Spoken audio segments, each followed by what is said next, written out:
of people. And of course, communications in the early 1950s weren't anything like they are today.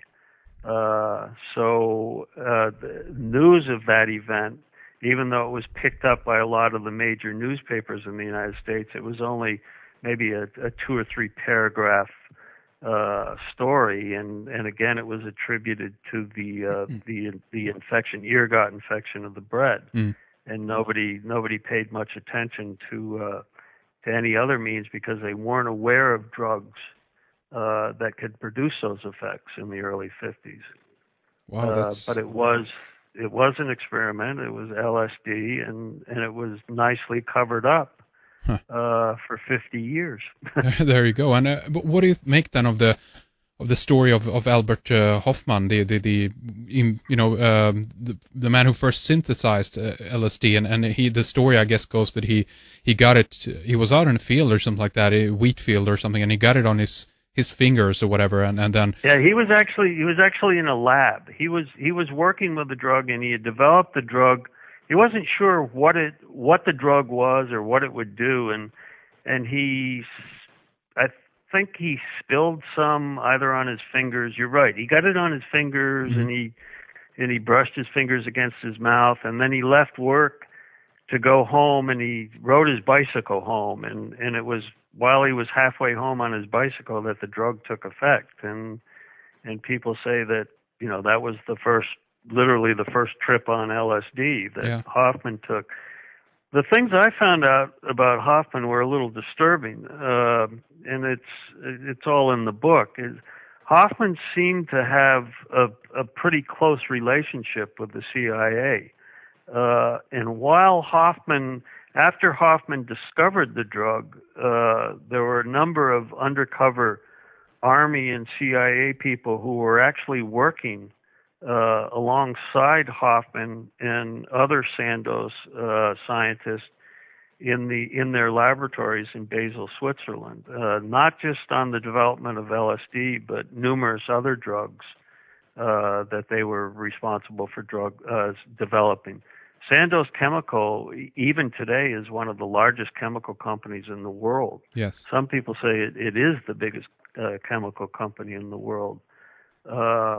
And so they had a very chummy relationship with the Army and the CIA, as did the Merck chemical company in this country. The actual founder of the Fort Detrick Biological Warfare Center was George Merck, who was the German owner of the Merck Chemical Company, who had immigrated to the United States in, I think, the early 1920s or 1930s. But he was the founder of Fort Detrick and America's biological warfare program. So Fort Detrick also had a very close relationship not only with the Sandoz Chemical Company, but also with the Merck Chemical Company. And interesting to note that relationship eventually evolved around towards the middle of 1953 to include the Eli Lilly Pharmaceutical Company, which is an American company that maybe had roots in Germany. I'm not sure. I'm not sure of that at all. But because the CIA was always uncomfortable getting their LSD from Sandoz. So what they did is they asked the Lilly Pharmaceutical Company to steal and replicate the formula from Sandoz, which they did. Mm-hmm. And beginning in late 1953, the CIA was still getting LSD from the Sandoz company, but they were also getting it from Eli Lilly, and Sandoz didn't find that out for about 10 years. The LSD that was used against Frank Olson actually came from the Lilly Pharmaceutical Company, and it was not Sandoz LSD. Okay, how maybe we can go into that here then. We have about 10 minutes here in this segment here. I definitely want to continue talking more with you, Hank, because there's so much more to discuss. Mm-hmm. But what can you say then about the I guess the treatment that Frank Olson was subjected to? Do you think that he was he got some kind of the BC dose that you talked about earlier, that he got some this kind of LSD, because he seemed to have been under the weather, so to speak, for many days before he whatever happened there, if we pushed out the window, if we jumped, or whatever happened. What can you say about that, Hank? That's absolutely correct. He was that's a good expression, under the weather for about 9 days. He was interrogated 9 days before he was murdered, primarily because he had become unhappy with his work with the Army and the CIA. He wasn't happy with it. He wasn't happy with the work at all. He wanted to leave, and believe it or not, he wanted to become a dentist in his hometown of Frederick, and just to move away from biological warfare work and employment entirely. He had just had enough. He had probably seen a lot that had turned his stomach. But where Frank made a real mistake was his personality. He was a very arrogant man. He was very outspoken.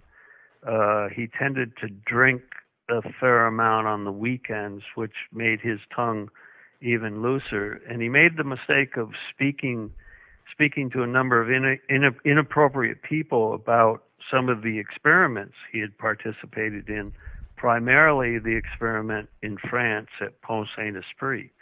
And to speak out of school like that, so to speak, is a major no-no with the Army and the CIA. And so when he was given LSD, it was actually an interrogation session where they were trying to perform both an assessment on how much damage he could perform, could do by continuing to talk inappropriately, and it was an effort at damage control.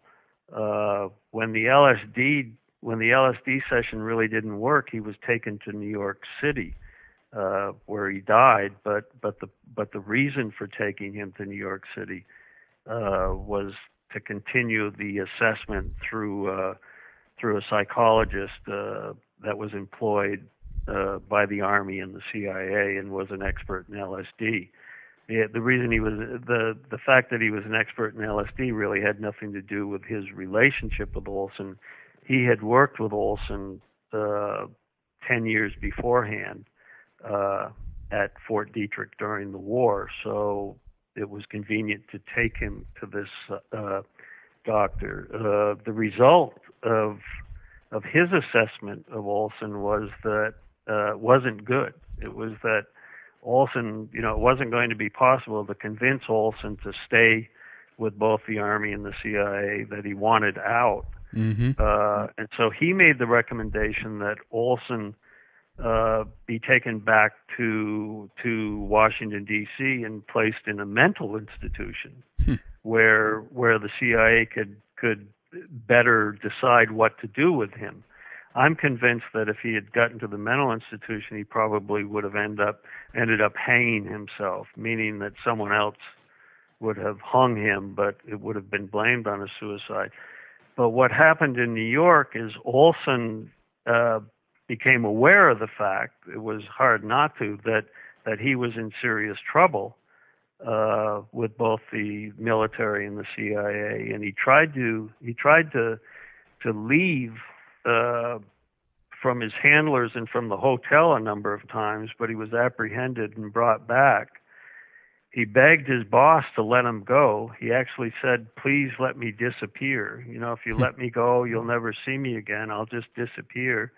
To the point that he actually threw away his wallet and all his credentials.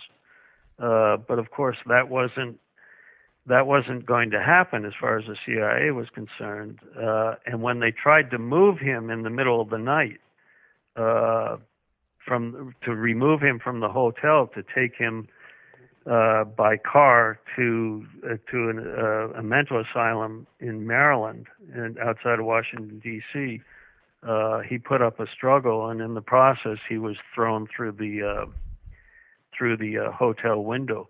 The interesting thing to note with Olson's so-called, it was explained, immediately after it was explained as a suicide, but just a quick look at the facts of Olson's